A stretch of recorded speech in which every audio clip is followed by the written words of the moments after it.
Now, the Jamaica Sports Medicine Association, JSMA, is concerned that not enough periodic health evaluation or pre-participation evaluation of student athletes is being done ahead of intense training and competition. With thousands of student athletes across the nation engaged in various competitions annually, the Jamaica Sports Medicine Association wants to see more periodic health evaluations done to detect and to reduce the risk of injury to athletes.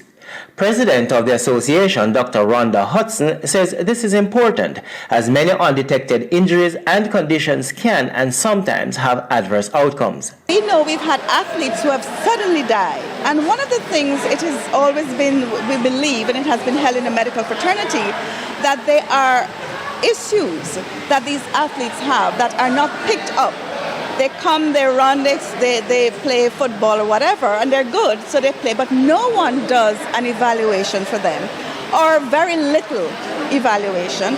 And only when you get to the elite level is when you start getting persons getting these things done.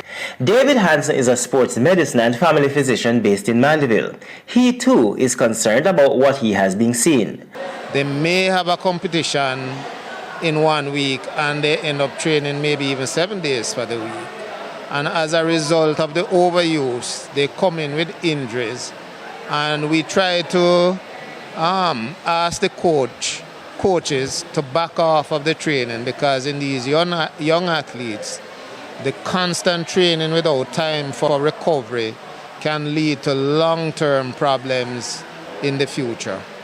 Dr. Hansen believes that such evaluations should be made mandatory to protect our athletes. Coach of the Alphonsus Davis High School female track team in Spalding, Clarendon, Megan Wilson, agrees. She feels that the Intersecondary School Sports Association, ISA, has a role to play. It is important and it should be mandatory that these students get these type of checkups. I think that ISA should think about this type of evaluation for student athletes right across the board, so that our students can be properly prepared for competition. The central chapter of the Jamaica Sports Medicine Association played host to the JSMA last of 3 periodic health evaluations, this time at the Carteret College in Mandeville recently, aimed at underserved high school student athletes in central Jamaica. 2 similar events were held in the counties of Cornwall and Surrey earlier this year. Courtney Morgan, TVJ Sports.